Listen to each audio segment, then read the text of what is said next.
नमस्कार मंडळी, आज आपण देवदर्शन किचनमध्ये तुरीच्या ओल्या दाण्यांचे मस्त असे वड्याची रेसिपी पाहूया। रेसिपी अतिशय सोपी आणि चविष्ट आहे। चला मग रेसिपीला सुरुवात करू। तुरीच्या शेंगा ह्या सोलून घेतल्या आणि साधारण 3 कप हे तुरीचे दाणे घेतलेले आहे। सोलून घेतलेले तुरीचे दाणे सर्वात आधी आपल्याला निवडून घ्यायचे आहे, कारण या दाण्यांमध्ये काही किडलेले दाणे असतात आणि जास्त वेळासाठी हे दाणे सोलून ठेवले ना असे थोडेसे लालसर हे होतात, पण हे किडलेले नाही। किडलेले दाणे मी पूर्ण हे निवडून घेतलेले आहे। निवडल्यानंतर स्वच्छ धुवून घेतले आणि त्यानंतरच मग कुकरमध्ये टाकायचे आहे। आता हे दाणे आपल्याला शिजवून घ्यायचे आहे, म्हणून यामध्ये अर्धा ग्लास पाणी टाकलं, फक्त अर्धा ग्लासच टाकायचं आहे। कुकरचं झाकण लावून गॅसवरती कुकर ठेवला। अगदी गॅसची फ्लेम आपल्याला कमी ठेवायची आहे आणि कमी गॅसवरती एक शिटी काढायची आहे। आता शिटी ही निघत आहे तोपर्यंत एक छोटंसं वाटण करायचं आहे। मिक्सरच्या भांड्यामध्ये आपल्या चवीनुसार हिरव्या मिरच्या आणि 8 ते 10 लसूणच्या पाकळ्या टाकल्या। यामध्ये पाणी न घालता असं हे जाडं भरडं वाटून घ्यायचं आहे ह्या प्रकारे। आता हे वाटण झालेलं आहे तोपर्यंत कुकरची शिटी सुद्धा झालेली आहे। शिटी झाल्यानंतर शिटी आपल्याला हाताने अशी दाबून घ्यायची आहे आणि गॅस बंद करायचा आहे। ही जी वाफ आहे पूर्णपणे निघू द्यायची आहे। 5 मिनिटं आपण थांबून घेऊ। आता वाफ ही पूर्णपणे निघालेली आहे। कुकरचं झाकण मी तुम्हाला उघडून दाखवते। दाणे पाहू कशा प्रकारे शिजले असतं। 1 ते 2 दाणे आपल्याला हाताने अशा प्रकारे दाबून पाहायचे आहे। दाणे हे छान कवडे होते, एका शिटीमध्ये मस्त असे मऊ झालेले आहे। असे मस्त शिजलेलेच दाणे आपल्याला घ्यायचे आहे। दाणे शिजताना आपण पाणी यामध्ये कमीच घातलेलं होतं, म्हणजे अर्धा ग्लास, तर अगदी थोडंच पाणी हे शिल्लक आहे।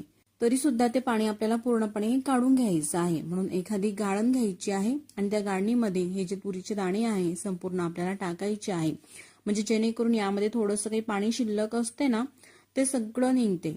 म्हणूनच आपण दाणे हे शिजत असताना पाणी हे कमीच घातलं। जर का जास्त पाणी वापरलं तर दाण्याची चव सुद्धा पाण्यासोबत हे निघते, म्हणून पाणी कमीच घाला, म्हणजे जेणेकरून चव ही टिकून राहते। तर सगळं पाणी हे काढून घेतलेलं आहे आणि त्यानंतर मिक्सरच्या भांड्यामध्ये हे दाणे घालायचे आहे आणि मिक्सरमध्ये असे थोडेसे प्लस मोडवरती फिरून घेतले का असं हे वाटण होतं। तुम्ही पाहू शकता या ठिकाणी अशा पद्धतीने।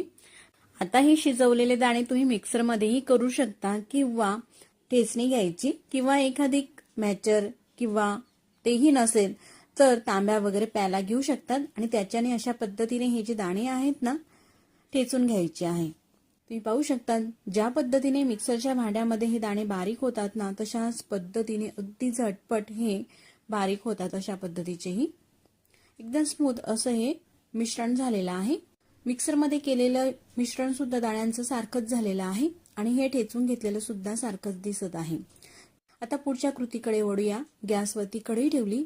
कढईमध्ये फक्त एक पडीवर आपल्याला तेल घालायचं आहे आणि तेल असं हलकं गरम झालं का त्यामध्ये अर्धा चमचा मोहरी आणि अर्धा चमचा जिरे टाकायचे आहे। जिरे मोहरी दोघं तडतडू द्यायची आहे। त्यानंतर जे आपण वाटण केलेलं आहे ते वाटण टाकायचं आहे। असं हे परतून झालं का मीडियम साईजचा एक कांदा बारीक असा चिरून घेतलेला आहे। साधारण 1 वाटी कांद्याचे काप या कढईमध्ये कांदा घालायचा आहे बारीक चिरलेला आणि परतून घ्यायचा आहे। कांदा सुद्धा आपल्याला परतून हा भाजून घ्यायचा आहे। असं अर्धवट पेक्षा जास्त कांदा हा भाजून झाला का त्यामध्ये चिमूटभर हिंग टाकायचा आहे। परतून घेऊ। कांदा आणि मिरचीचं वाटण हे भाजून झालेलं आहे।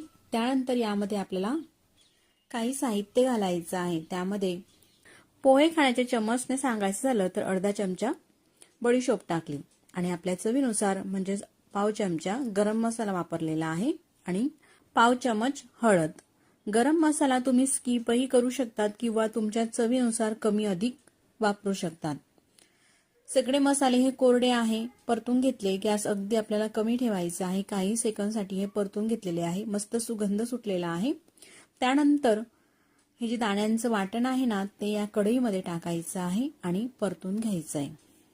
तर मंडळी आपण या तुरीच्या दाण्यांचे वडे करणार आहोत। हे जे वडे आहे ना चवीला खूपच छान लागतात आणि अगदी मोजक्या साहित्यातच होतात। तुम्ही पाहू शकता या ठिकाणी आपण या ठिकाणी कुठल्याही प्रकारचे जास्तीचे साहित्य वापरलेले नाही। घरात उपलब्ध असलेले साहित्य वापरूनच आपण हे वडे करणार आहोत।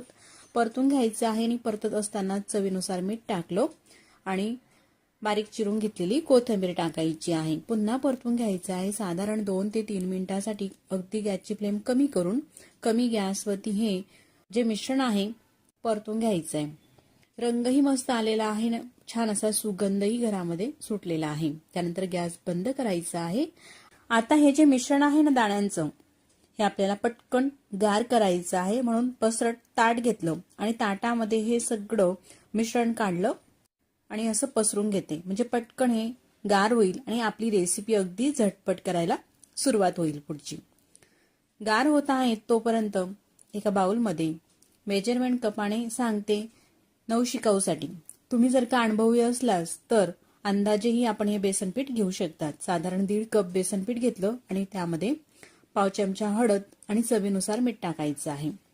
त्यानंतर यामध्ये पाणी घालायचं आहे. पाणी घालताना थोडं थोडंच पाण्याचा वापर करायचा आहे, म्हणजे जेणेकरून एकदम स्मूथ असं हे पीठ आपल्याला भिजवता येईल. आता हे जे बेसन पीठ आहे जास्त आपल्याला पातळ सुद्धा नाही आणि खूप असं घट्ट सुद्धा भिजवायचं नाही. तर ह्या प्रकारे भिजवून घेतलेलं आहे. भिजवलेलं बेसन पीठ हे बाजूला ठेवू.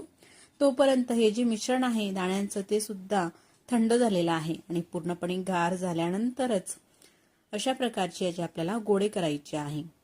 ज्या साईजचा आपल्याला वडा करायचा आहे त्यानुसार गोळे करायचे आहे. लिंबू असतो ना मोठ्या साईजचा, त्या साईजचे गोळे करून आपल्याला हे चपटे करायचे आहे. ह्या प्रकारे आणखी तुम्हाला एक गोळा हा करून दाखवते. केलेले गोळे आपल्याला बाजूला ठेवत घ्यायचे आहे. दुसरा सुद्धा गोळा करून घेते. असा गोळा घ्यायचा, लहान किंवा मोठा हा तुमच्या आवडीप्रमाणे गोळा घ्यायचा आहे. तुम्हाला वडा हा कितपत लहान किंवा मोठ्या साईजचा करायचा आहे त्यानुसार. आणि असं गोल केल्यानंतर चपटे करायचं आहे आणि हाताने व्यवस्थित असा गोलाकार द्यायचा आहे. तर अशाच प्रकारे या टिक्यांसारखं करून घेतलेलं आहे सगळ्या मिश्रणाचं, म्हणजे पुन्हा पुन्हा आपले हात हे भरत नाही. त्यानंतर बेसन पिठामध्ये अगदी चिमूटभर आपल्याला खाण्याचा बेकिंग सोडा घालायचा आहे. खाण्याचा सोडा घातल्यानंतर मिक्स करून घ्यायचंय आणि त्यानंतर अशी ही टिकी घ्यायची आहे. हे मिश्रण तुरीच्या दाण्यांचं आणि बेसन पिठामध्ये भिजवायचं आहे. बेसन पीठ असं वरतूनही पूर्णपणे घालायचंय आणि मग तळून घ्यायचंय. या प्रकारे तळण्यासाठी लोखंडाची कढई घेतली मी. कढईमध्ये तेल घालून तेल गरम झालेलं आहे आणि गरम तेलामध्ये हे वडे आपल्याला अशा प्रकारे सोडायचे. दुसरा सुद्धा करून दाखवते. जर का तुम्ही नवीन शिकणारे असाल, तळता जमत नसेल तर ह्या प्रकारे सुद्धा तळून घेऊ शकतात. चमच घ्यायचा आणि चमचने अशा पद्धतीने हे वडे तेलामध्ये सोडायचे आहे, म्हणजे हातावरती, जेणेकरून तेलही उडणार नाही. अतिशय सोपी पद्धत आहे ही सुद्धा. तर 3 वडे हे तेलामध्ये सोडलेले आहे. ज्या पद्धतीने आपण बटाटा वडा करतो ना, तशाच पद्धतीने हे आपल्याला करायचे आहे.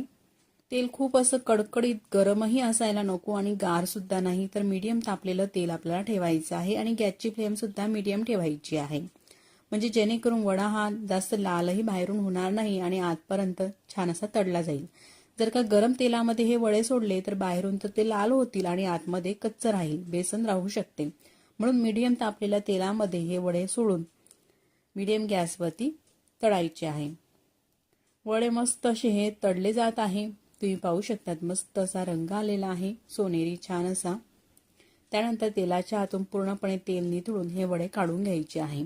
तर हे जे वडे आहे अजिबात तेलकट होत नाही, म्हणून टिश्यू पेपर वगैरे काही वापरायची गरज नाही. अशाच प्रकारे आणखीनही मी तुम्हाला काही वडे हे तळून दाखवते. अगदी मोजक्या साहित्यात आणि झटपट होणारी आणि चविष्ट अशी ही तुरीच्या ओल्या दाण्यांची रेसिपी आहे. नाश्त्याला असो किंवा छोट्या मोठ्या भुकेला असो, तुम्ही जर का तुमच्याकडे तुरीचे दाणे असतील तर अशा पद्धतीची रेसिपी ही नक्कीच करून पहा. तुम्हाला आणि तुमच्या घरातील सर्वच मंडळीला ही जी रेसिपी आहे तुरीच्या दाण्यांच्या वड्यांची आवडेल. याच पद्धतीने सगळे हे जे वडे आहे मी तळून घेते. तर मंडळी, वडे तळून घेत आहेत तोपर्यंत माझं एक छोटंसं तुम्हाला निवेदन आहे. तुम्ही इथपर्यंत व्हिडिओ पाहत आलातच, तुम्हाला हा व्हिडिओ कसा वाटला मला कमेंट्स करून नक्कीच कळवा. आणि व्हिडिओ तुम्हाला कुठेतरी थोडा सुद्धा आवडला असेल तर व्हिडिओला लाईक करा आणि चॅनलवरती नवीन असाल तर चॅनलला सबस्क्राईब करा. बाजूलाच असलेले घंटीचे बटन सुद्धा दाबा, म्हणजे मी जेव्हाही नवीन व्हिडिओ अपलोड करेन ना त्या व्हिडिओचे नोटिफिकेशन सगळ्यात आधी तुम्हाला येईल. अशा प्रकारचे मी काही वडे हे तळून घेतलेले आहे. बाकीचे राहिलेले वडे आपण हे नंतर तळू किंवा फ्रीजमध्ये ठेवून 2 ते 3 दिवसानंतरही हे वडे आपण बनवू शकतो. आज तळलेले वडे मी तुम्हाला दाखवते, अजिबात तेलकट झालेले नाही. तोडूनही दाखवते आजपर्यंत भरपूर असं सारण भरलेलं, अगदी मोजक्या साहित्यात आणि अजिबात तेलकट न होणारी ही रेसिपी आहे.